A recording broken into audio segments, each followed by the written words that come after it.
Hello guys, in this video I'm going to show you where to find the notifications or alerts in the WeatherChannel application.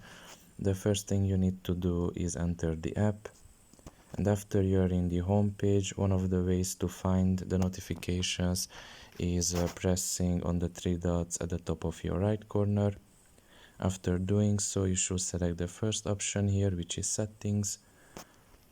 And here you can see under the notifications category the alerts option. Press on it and you can see all the alerts here: today's weather highlights, significant weather forecast, change ahead, real-time rain, and all the others.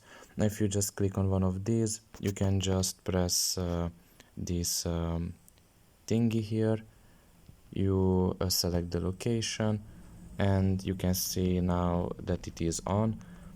So it is on your current location, and it is on for everything basically: heavy rainfall, thunderstorm, high heat, high wind, and other things.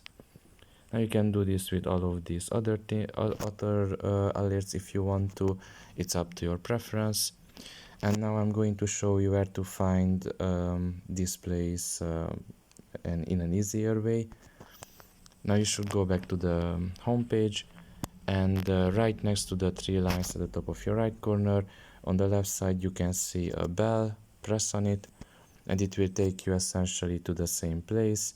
You just have to press on the manage option and you are once again here. So for the video, this is all about it. I hope it was helpful to you. Thank you for listening and see you next time. Bye bye.